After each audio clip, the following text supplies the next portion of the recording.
Welcome to Best Practice, a show where we interview leaders in the building industry to unpack the tools, strategies, and tactics they use to run great organizations.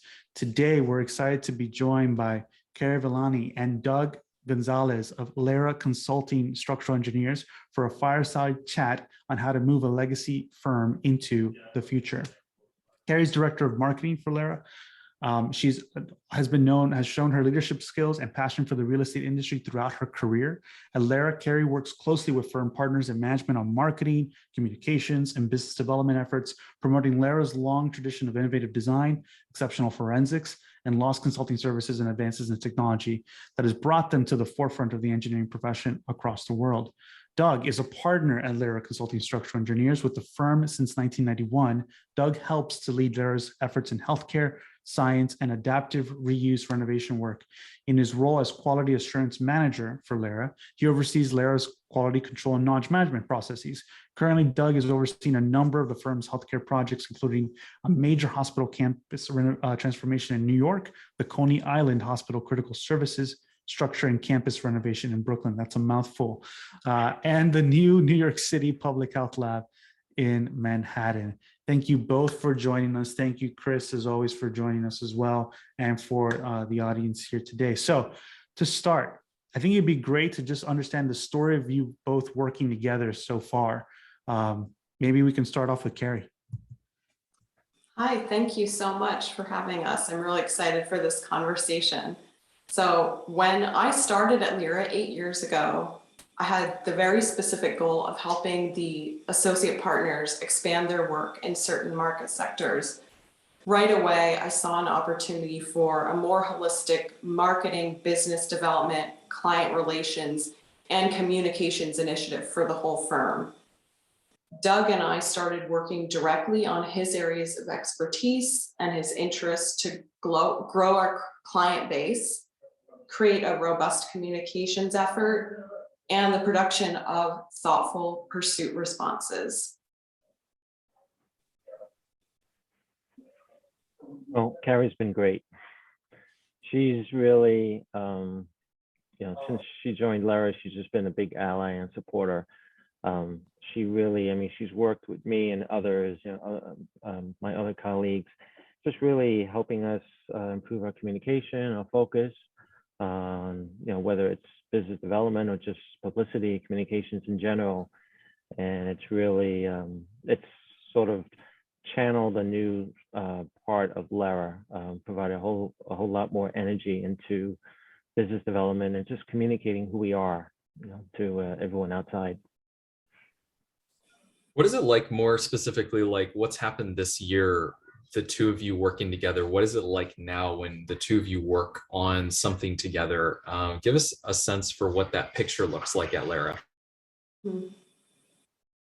Well, we're continuing to work on all of those things, and we are constantly researching new opportunities and making plans to connect with new contacts and new clients. I would say the most exciting thing Doug and I are working on now is nurturing his own team of young engineers, helping those project managers together to grow their own careers. So that's one of the newer things we're doing. It's really exciting for both of us.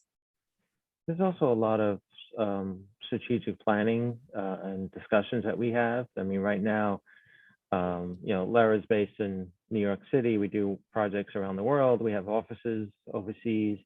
We'd like to expand throughout the rest of the country in terms of having regional offices.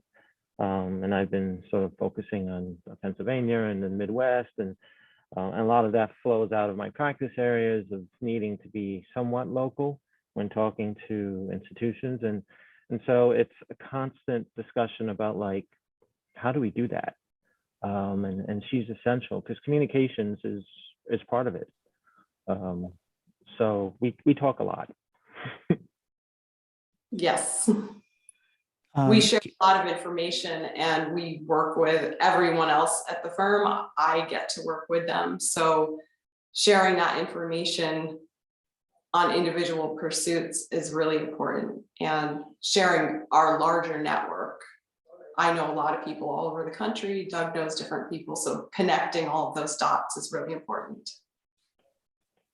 Carrie, you mentioned a bit that you've been working with Doug's team. And the way you framed it, it was more, it seemed like a more of a helping them grow professionally, right? It wasn't like, because you're having more of a contribution than just business development, it seems. Is it, or is that part of it? Is like help when you reference like helping them grow professionally, is like their own book of business, like their own kind of catalog of clients that they're helping to nurture and bring into the fold? Or maybe you can dive a little bit more into that. Like, what does that relationship look like? Yes, well, it's about having them understanding that marketing and business development is vital to their careers and having them understand all the components of that. And I encourage it from very early on in their careers to get involved, to join organizations, to help us with communication efforts. And a lot of times I'm helping them understand that marketing is such a broad thing. They're probably already doing some type of marketing or business development in their current role. And once they realize they're already doing business development successfully, they're more eager to take on things. But it's essential to start early, to have them networking, staying in touch with clients, communicating their own individual successes, vocalizing those successes. If you don't stop and pause and take a moment to celebrate what you've done, no one else will. So getting into those habits really early and understanding it's part of running an engineering business. So the technical aspect, the project management, those are all key elements, but they need to be integrated into client outreach, managing those relationships, and helping to market the overall firm and your own individual efforts as well.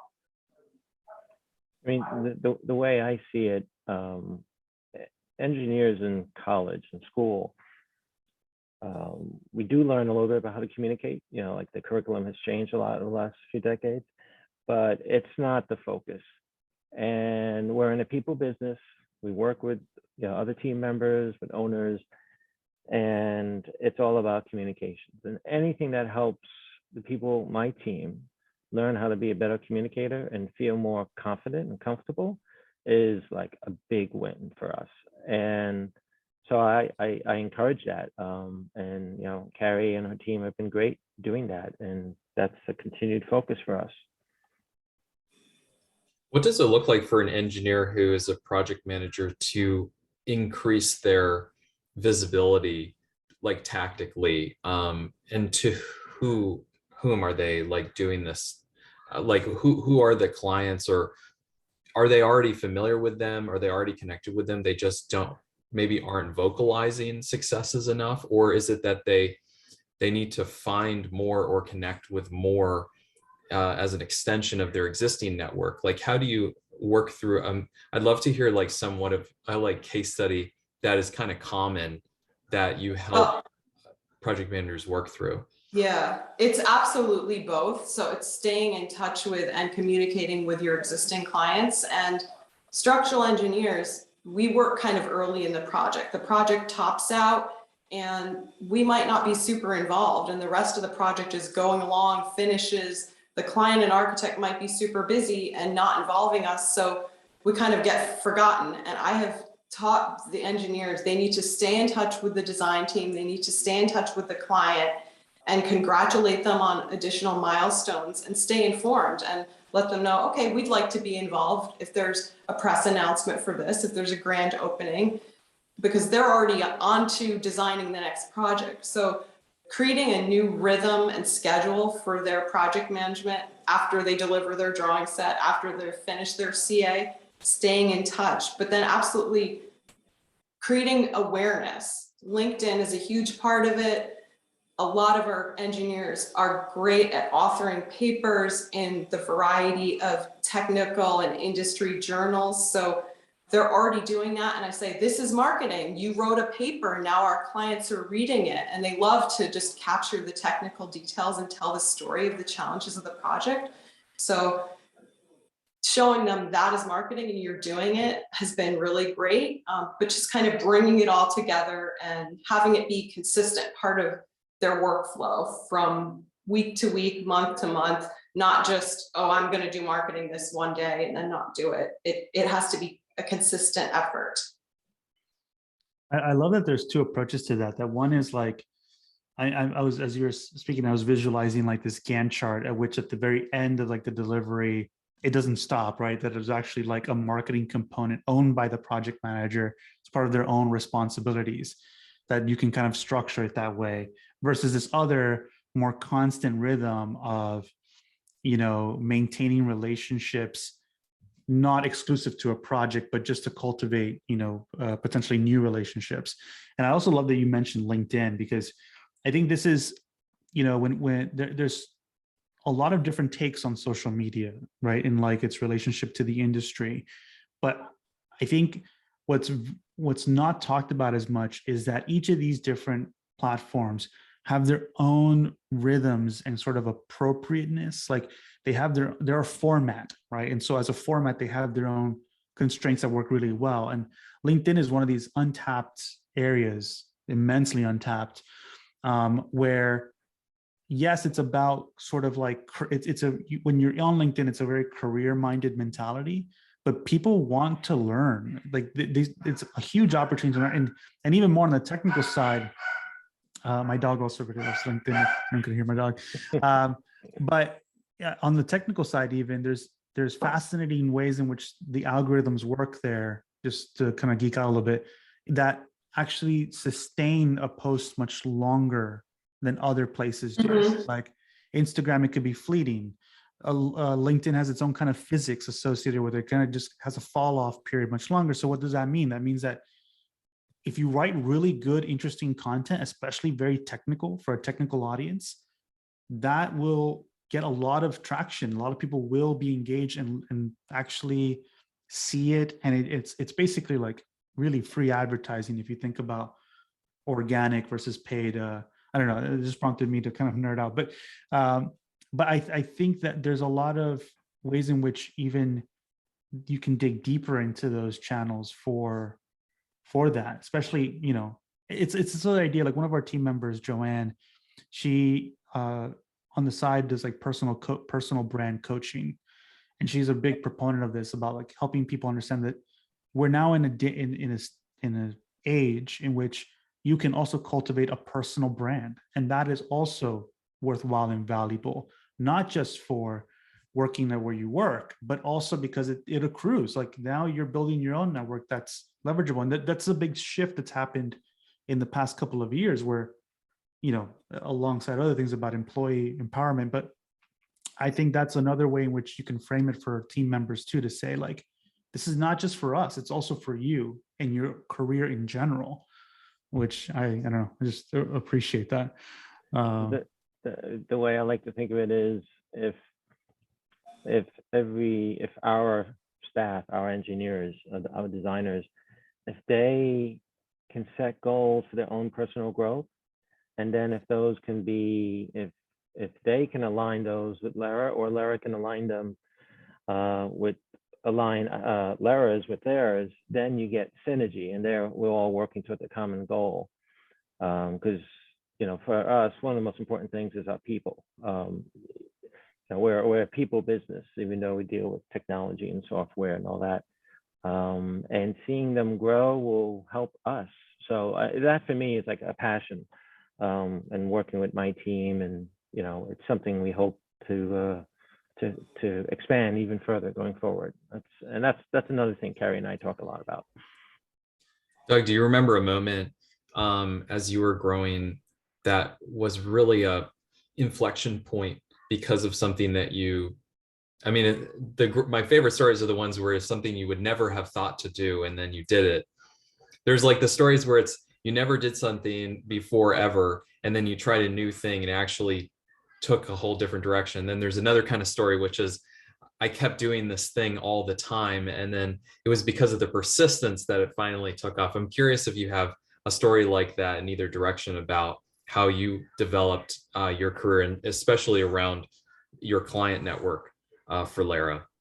Well, I would say before Carrie arrived, I was an associate partner. I directed projects, big projects, worked with the partners on that. And then the goal really was, well, what are the next steps? And it is a bit of a challenge at first because you do have to take a step forward. It's a bit of a leap of faith to realize I can represent the company on my own terms. And you have to find a little bit about who you are to do that. You can't follow the styles and patterns of other people, the people you're working with. And, so part of that was starting to go to conferences in which you're talking to architects and owners and other designers or, service providers, builders, and being able to represent yourself in a way that you started to feel really comfortable. A lot of young engineers always, at a certain point, if someone says, well, do you do that type of work? Or, I might have a project here, and then they might be like, okay, I'm going to put you in touch with my boss or something like that. Like they sort of hesitate and stop. And to get past that is like a huge thing, I think, in this business. And some people do it. Some people will never do it because they're inhibited and not challenged to do that. But I think anyone can do it because you could do it with different styles, different personalities. So I would say that's one of those moments, if that makes sense. If I answered your question. Yeah, that's fantastic. Carrie, have you seen as a similar kind of breakthrough across the other, like seeing associate partners move up or seeing, because what's really interesting about thinking about it this way is at some point in the company, you have to become a business developer as a partner in order to enter the leadership group normally. I mean, that's sort of how it kind of works. And there's not a lot of places to practice that as you're moving up until that critical moment. And sometimes the leadership doesn't even fully articulate that is really the only growth path beyond a certain level. But to have someone like you, Carrie, on the team or any organization that's already operationalized business development and how it creates career paths at a high level, like at a senior level for people. I'm curious, is Doug's story very common, or is there another kind of interesting story that you could share from another associate partner taking that move? Well, I think for the new generation, it's not the same story because we're creating much more transparency in what business development and marketing is right off the bat. I think one of the exciting things I've done is get people to vocalize what their interests are to their clients and tell their clients. People are afraid to be salespeople, but if you don't tell your client, I like doing museums, I like doing schools, I like doing libraries, and they don't know that you do those things, they won't know. So getting people to vocalize those interests and expertise types has been huge for everyone. But the new generation, absolutely, they have a lot more transparency and they won't just reach the middle of their career and say, now I can learn about marketing. I think hopefully we've seen the last of that generation, that it was unveiled a little later in their career. And now I'm welcoming the intern and I'm saying, wow, I already saw you posting about LERA on LinkedIn. That's fantastic. And I'm encouraging them to talk about their projects, to tell me about what clients they're working with, and sharing information. Always keep sharing information. Really the core of what I did at LERA was combat the misconceptions we had. We were either too famous or unknown at the same time, depending on who you were talking to. So we're very well known for doing super tall towers around the world for over 50 years. And then people thought, well, gosh, they couldn't possibly be interested in my 20-story building or my renovation. And it's, yes, we absolutely have an expertise in that, and hundreds of projects in our portfolio of all different types, all different market sectors, all over the world. At the same time, people haven't heard of us because we're not the biggest firm in the world. And if you're not doing towers, maybe you haven't heard of us.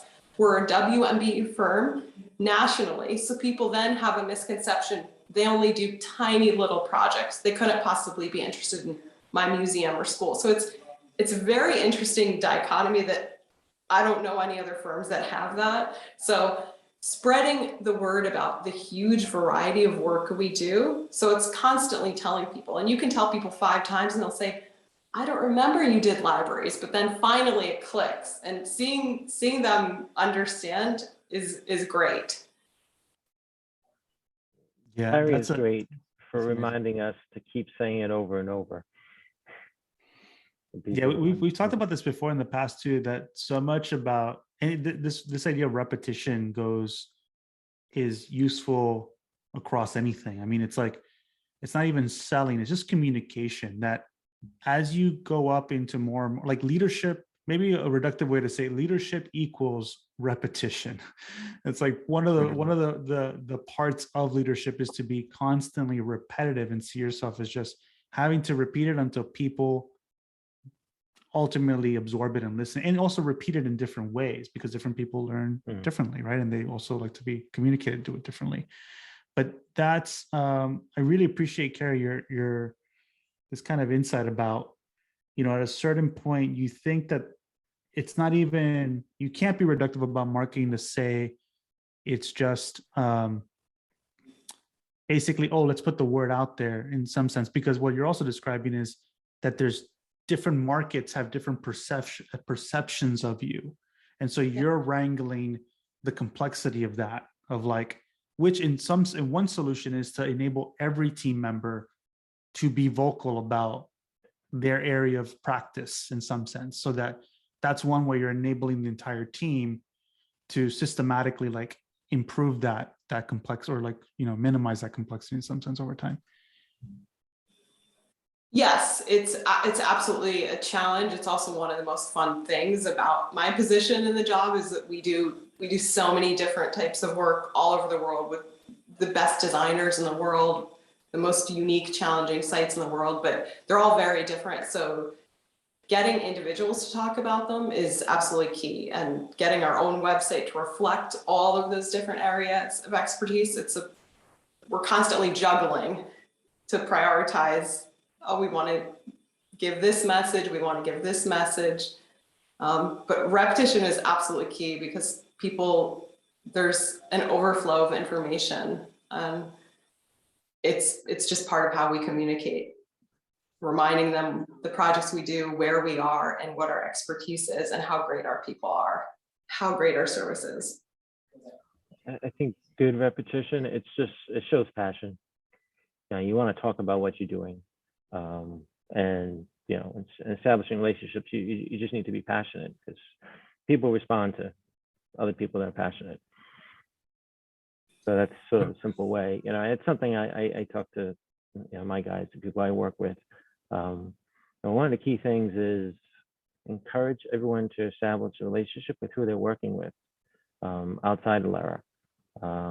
Because ultimately people want to work with someone they know, and not just, they're great engineers, but it's like, and I worked with so-and-so there, and that was a really good experience. So they're going to be able to help us out, and we're going to have another good time on the next project. So I think encouraging the younger engineers to first establish those relationships with whoever they come in contact with, and then through Carrie to be involved in different events and organizations, so that they can meet more people and have more contact and more relationships.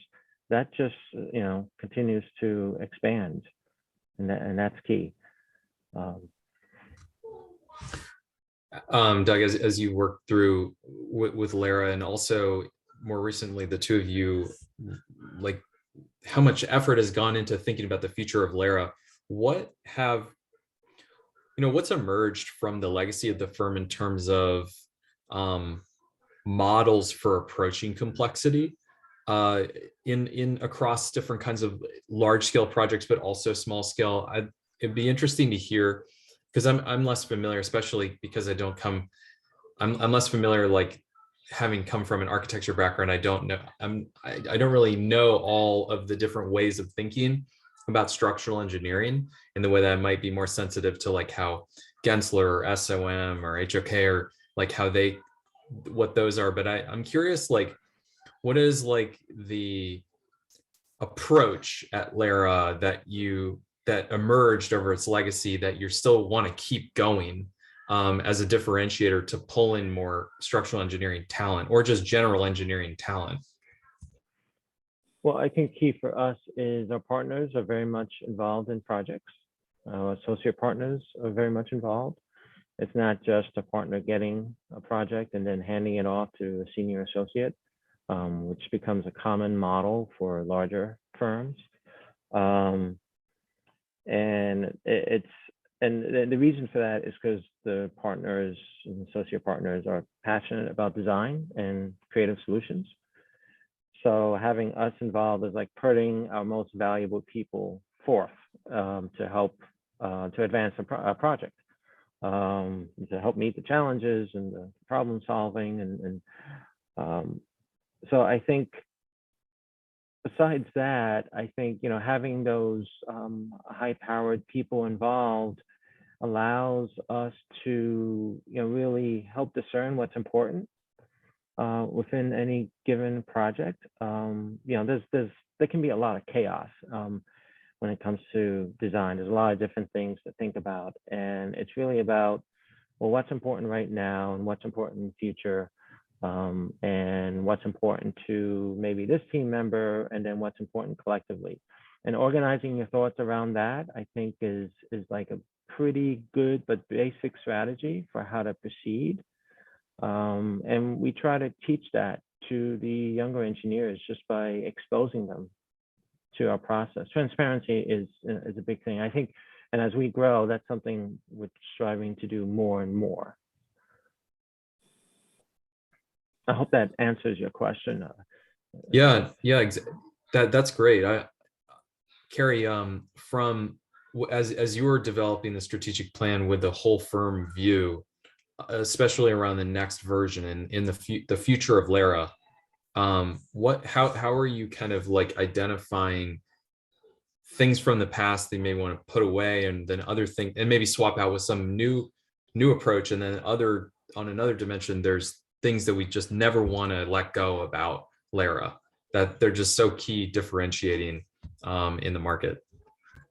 Yes, I definitely think communicating our indispensable value that we bring to projects and clients, and when you see them understand that and have that aha moment that LERA is here to collaborate with me and solve my problems, that's what I try to capture and communicate with everything I do.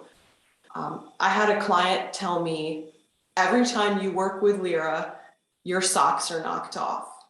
And when I work with the competition, my socks are still on. So capturing that service and excellence that we provide, and that is instilled in every person at LERA, that's the core of what we do and the core of what I'm trying to communicate in all of my marketing efforts. Going back a little bit to Doug's response too on this kind of like the leadership at the top is involved in every project, and that part of educating through that transparency, which is basically the idea that when to make a decision is very important as much as like what decision is it. Like, it reminds me a lot of, it's an analogy maybe not appropriate for the building industry in general, but it's like basically like there's always fires burning, and there's just some that you need to put out today versus some that you can kind of leave burning for a little bit and then address them later. And I think that alone, right, that encapsulated as a mental model can be educated or kind of transferred over to like the next generation, right, or the people that kind of need to hear it, essentially, that are working for you. It's it's almost like there's probably these little insights along the way in how you work that, if we're packaged together, could probably ramp up how people sort of grow within a firm, right? Because if, let's say, orientation day one as an intern, you're being told like, hey, just know some decisions are not important, some are. Here's a framework for understanding what's an important decision. I think these are the things that we could, you know, as an industry, really package for people and help them even scale up faster than we think they currently can. I mean, engineering and architecture is similar. Is essentially a mentorship profession. We teach from the very beginning. Sure, we have on the technical side, there's a lot of learning that happens in education, but there's also a lot that doesn't. So there's mentorship on the technical side, and then that extends to communication, how you put drawings together, and how you put a building together, how you do details. But that also really extends to how you interact with people and the decisions, and how do you manage a project, and how do you manage internally and externally.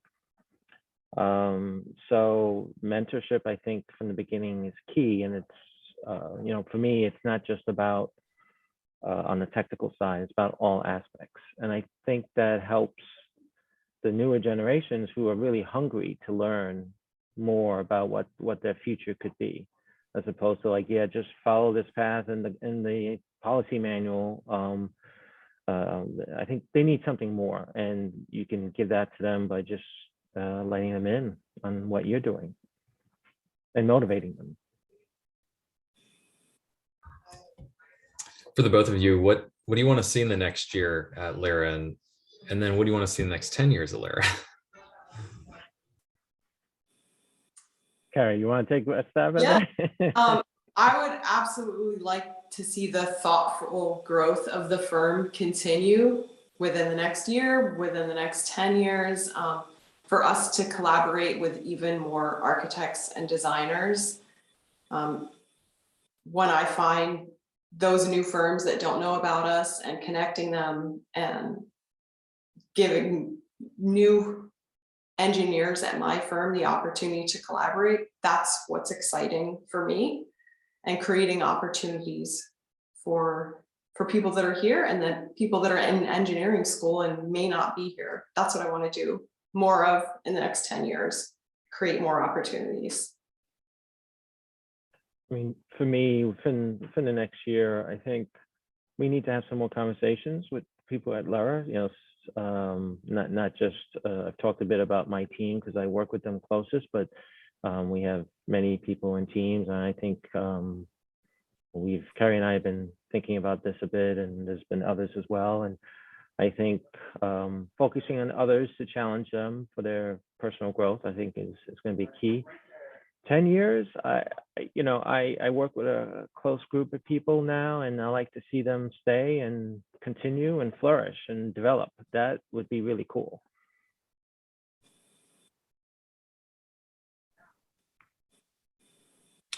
We talked a little bit about on the growth side, and I think we might have discussed it even prior to this call too, about the idea of growing strategically across markets. But I'm curious, like, so there's one sort of challenge of market that, like, basically positioning relative to the market, right? Like, what can LERA provide to different types of industries, different types of typology sizes and things like that. And then there's the other one of geography, which, Doug, you mentioned you're kind of like now helping to kind of build out that piece. Is there a framework that has been helpful to kind of think through those priorities? I'm curious, Carrie, on your side, like, what's the best way to look at that from your perspective, or that's been really helpful for you to think about those? They're not competing objectives necessarily, but one is almost like how do we with the clientele that we have today, how do we help them understand us better? And then there's the new potential clients in these kind of new markets. I'm just curious, like, how are you juggling those? Yes, well, in the geography perspective, we have worked in 33 states and I believe over 50 countries.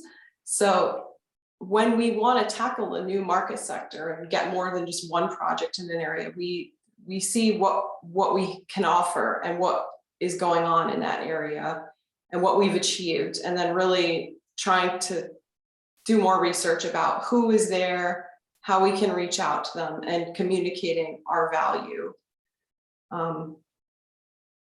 It's different than a market specific, such as cultural projects or academic projects. It's different. So we do absolutely do both. We want to tackle a certain geographic area and we want to tackle a market sector, but we see where we have the opportunities and the skills that will align with client needs in that area, whether it's a physical location or a market sector, and start connecting the dots with who we know, who knows about us, and then talk to people and grow your awareness and connections.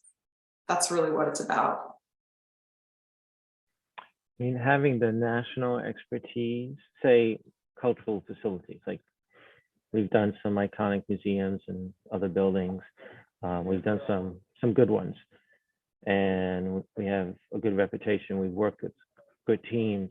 Having the ability to bring that to a different market where there's an opportunity.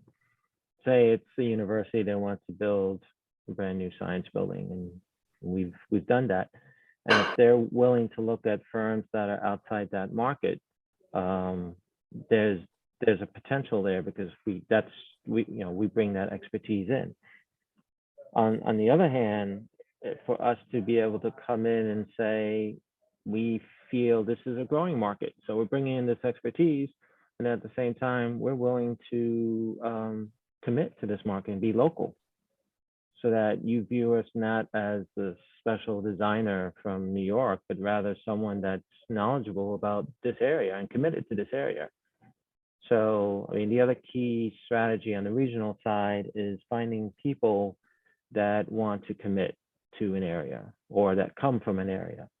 We got a lot of people that come to New York, but they come from all over the country, or some come from all over the world. And being able to use those routes, I think, is key and something we're focused on. It's a strategy for us. And then the third track, I would say, is technical expertise. So high rises is one of them, but we have many others: post-tension concrete, timber, steel detailing, excellent steel detailing.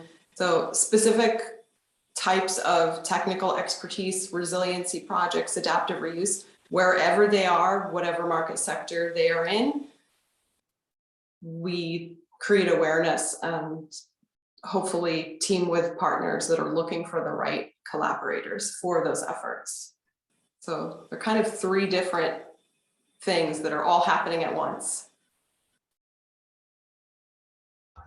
We have some questions from the Monograph community here that I'd love to hear your take on. So one we always like to ask about is what does it look like your typical work week, month, quarter, and year in your roles? Okay, I can start, and George already mentioned fires, and so I have lots of fires. Your best intentions, you have a schedule, you're working on strategic plans, visions, your weekly communications efforts, your marketing efforts. I'm managing a marketing team who does an absolutely fantastic job with our pursuits and social media and images at the same time as long-term strategic visions. And there's almost never a day that some other emergency doesn't come up or have to fulfill a client need on an urgent pursuit, has a question about some promotion that's come up, all types of things. We're working all over the world, so it kind of never stops. That's what I do, and I attend a lot of events to meet people. I'm talking to people constantly. Every week I'm talking to dozens of people I already know, but meeting new people as well every week. You know, I guess it's similar. I mean, it's, you know, projects, design of projects or servicing them during construction has a ebb and flow, ups and downs, you know, work toward deadlines and things. So things work well when they don't exactly coincide. Sometimes you can try to manipulate that, but really, there's a lot of what I do is balancing both my efforts and my team's efforts on things we have to do. And then, I do manage standards at LERA, so that's always in the background. And whether it's me working on something or getting a colleague to work on something, that's a challenge because obviously it's a bit can be low priority, but ultimately long term is pretty high priority for us. And then being available to talk to people all around, client side, internally, is super important. You can't just say, you can't just put people off. We are a communication business, so it's like that's really important and also worthwhile. So you have to factor that in there. And of course, I travel, and so it's a week can be. I think one of the cool things about this business design is that you start the week thinking X, Y, and Z might happen, but A, B, C happens, and it's like totally different. And at the end of the week, you're like, wow, that was a little crazy, but at least it was fun. That's actually kind of appropriate. There's a comment in the chat here, which is, I heard from a friend that they loved working with LERA while at HOK. What do you do to develop those special relationships? What do you do when projects get challenging? Well, I think first you have to have a relationship. Like they have to view you as a person, and that's key from the beginning. And it doesn't necessarily mean you have to go out and do things together. It just means a relationship at some level that garners respect on both sides. And then that helps because then you can communicate. You can listen to each other. When things get challenging, obviously, if there's a problem, things need to be addressed. We're in construction, and there's a mix up, and schedule is affected. Like you have to jump in and really and help. You have to provide service. Efficient service is important. You have to help the team overcome the problems. But talking through what needs to be done, the time frames, the options, talking through that upfront is key. That transparency. One of the worst things is like something's taking too long, but you don't tell them it's going to take too long. You have to tell them upfront, look, these are the issues and these are the challenges we face.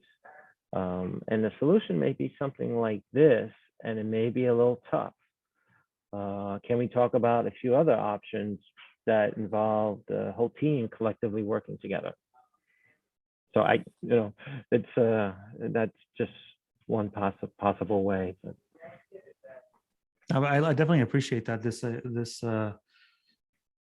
again, it's kind of like the insight here is like how important it is to set expectations continuously and recalibrating those expectations, but it requires a level of proactiveness. Like if there's an issue, you have to raise your hand and like call it out, but call it out with potentially, some solution in mind, or at least like the avenue for like, hey, there is a solution here, right? I feel like just even the approach of being positive as opposed to, holy shit, there's a problem here, I don't know, see ya, right? Which would not be the best approach at all. But even just coming out to like, hey, there's a solution here. Can we set aside some time tomorrow, iron it out? Like, let's just put an hour and a half on the calendar with the goal that we're going to try to come out with at least 2 solutions, right? Like that level of proactiveness is just like critical. I mean, especially in fast moving, because all these projects end up being more and more like compressed over time, right? And it's even more and more critical to be that responsive and quick with your clients. Yeah, if our business could do more and more of that and maximize that, I think it'll improve the AEC industry. That's when things work best. We can do something special when we all work together. When we don't, then you get the threat of legal issues and just conflicts. It's like that just takes away from what we're trying to do for the built environment. So yeah, definitely proactiveness is key. Here's another question from the Monograph community. What is a lesson you did not learn in school? Wow. I think it's pretty clear. I went to art school and it was very similar to architecture and engineering school, that you learn a craft, you learn an area of expertise, and you don't learn how to run a business, how to market yourself.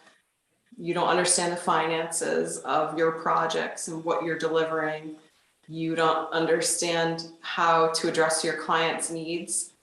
So having the same background and being able to bring that to LERA has been very rewarding for me, to be able to teach brilliant engineers something new that they don't understand fully is great. But I think overall, that's why these series are so valuable. We all need to talk more about it. So in school, learning the business of the business of design. You can't just design in a vacuum.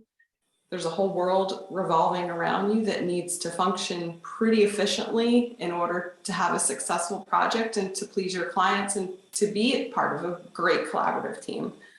I think some schools have made movement forward, but there's still a lot of room for improvement. And hopefully these discussions can help that. Because we love talking about what we do, all of us in the creative industries. So let's do it. Yeah, I would say all that. And school doesn't really, and I'm not sure it really does it now either. You know, college doesn't necessarily teach you how to be a leader. That's very much learning that on your own. And I think that's true for people in general. You get to be a leader when you have a family or you're in a community organization, or and then you're thrust into it in your business. Some people have it innately. Some people are a little inhibited. So that's, you know, that's like a big thing when you start your professional life. Learning how to be a leader is, I think, key in some capacity. A little bit on this topic of learning. We also have a question around influence, or rather, you know, what be interesting to hear more about. What is influence your, like, what are your sources of inspiration or influence in thinking about how to approach LERA moving forward into the future? I like, you know, obviously things are always, the assumptions we had about how certain things worked 5 years ago, 10 years ago, those are constantly changing. And so it would be really probably helpful for a lot of the audience to hear too about, like, what are your sources of inspiration or places you go to, whether that's blogs or, you know, books that you felt were kind of really influential in helping you think about where to take LERA next. That is a good question. I would say I am very inspired by the people at LERA, and we have, each person has their own strengths, and we have someone at LERA who's just a very calm, thoughtful leader, and I try to emulate that, and I see how successful he is, and I try to bring that forth. That approach is wonderful. I have another partner who can sit in any room with architects with some sketch paper and just have all their eyes wide open and sketch out a detail that will solve the whole project, the whole problem that was happening. So it's so inspiring to me, and to see people communicating and really affecting something that was causing stress to someone else and helping to solve that. I think if you can alleviate people's stress and help them move forward, they will bring you into their group every time. And that's really how we've done it. Personally, I'm a huge music fan. So I would say the arts and music, just do something fun, listen to something fun, and engage with the broader world around you. Yeah, that's well, I think for sure relationships are key. You know, we have a great group of individuals here, and they all have different talents. And the founder of the firm was Les Robertson. He had this creative, energetic, nonstop spirit that was fantastic and very inspirational to all of us. We've all evolved since then, which I think has been key and essential. And I think letting the new group of engineers, designers at LERA evolve in their own ways will be key. And we'll see where we go. It's aside from like strategic plans for us to grow, because the business obviously should continue to grow and give more opportunity, and pursuing different markets and services, just letting people grow and be themselves and see where that goes. That for me is like really inspirational. I want to make sure that happens, because I'm investing a lot of time working with people, and I want that to be realized. I think us as a company with really talented people is a definer of who we are, as opposed to some specific philosophy. We have a lot of audience that is in a smaller scale firm, let's say anywhere. I mean, in reality, it's all across the different firm scales, but we try to help smaller firms understand what's going on and be learned in large firms, and see if there's a way that they can apply it to grow their firm. I always think that, there's some things that you can only do when you're large, and other things that you can only do, or you can only become large when you start doing them, and sometimes you don't know which one is which. And so I'd love to hear what, maybe you have conversations already with colleagues in the industry that are at a smaller scale, or I'm just curious, like what might you suggest to them to open their eyes to, in order to empower them to bring their firms to the next level? From my perspective, sorry, Carrie, you go ahead. It sounded like you had a strong answer there. Our approach to growth at LERA is very unique. It's growth from within. It's growth from people who've been with the firm for 20 or 30 years, instead of acquiring firms or hiring a senior person to lead something. It's mentoring and training people from the foundation at start of their careers and bringing them forth. And it might not be the fastest road to growth, but it's very strong. We bring our clients with us, and the culture and strength of the collaborative efforts by the time people reach the top of their career is unbreakable. And I would encourage other smaller firms to look at a similar model, to utilize what they have and grow it more holistically from within, rather than just trying to take over something somebody else already has, because then it's not about you, it's about someone else's culture. So it's worked really well for us, and I think it's one of the really unique things about us. Yeah, investing in people, I think, is key. The other thing I was going to say, and this is geared more to small practitioners, say on the structural level, because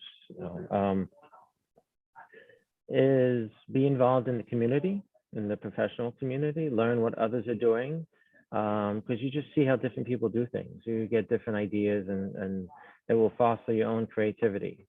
And try to collaborate with others, things that let you see a bigger picture. Because ultimately what helps us is that we have a diverse group of individuals that see things differently, and that leads us to provide the most creative outlooks to these our projects, our services, the relationships. So those two things I would say could be beneficial. Well, thank you both for this conversation. I think we're going to wrap it up with our favorite closing question. here at Monograph. If I think both of you have heard some of our previous conversations, so you might already know what it is. What is the kindest or nicest thing anyone's ever done for you, whether professionally, personally? We could start with you, Carrie. Okay, thank you. I think this is a fun story. I was a senior in college working on my thesis project. I was studying architectural photography, which is how I got into this industry. And I was out doing a photo shoot. I was working on demolition buildings in New York during a phase when there was a lot going on. And I was taking a picture with a large view camera, and an older man on a bicycle came up to me and started talking about my photograph and looking through the glass plate. And it turned out he was a very famous, well-known photographer named Ted Kroner. He was very well known in the New York school in the 40s and 50s, has some absolutely world famous photos of black and white taxis in action on the streets in New York. And he engaged with me. He came to an art opening I had, just for him to welcome me and encourage me, and for me to learn that these people that are our absolute idols in the creative world can be our collaborators and friends. That was so inspiring to me and such a boost of confidence. And I think it's really part of one of the great things about the creative industries. The people you're idolizing can be your collaborators the next day. Wow, what a beautiful New York moment. This is like such a Truly amazing. Doug. Well, I would say actually it would be how I actually got my first job, which is working at LERA. I was, and you have to put it in context, this was in the 90s, it was recession, no one was hiring. I sent out all the letters and interviews, and then there was one special program I applied for, which was would have allowed me to work overseas, and then come back to New York, which I was super excited about. Got a letter in the mail when I was in grad school, and they said, "You accept it." This is pre-digital, like it wasn't like by email or anything like that. It's a letter, and so I called up.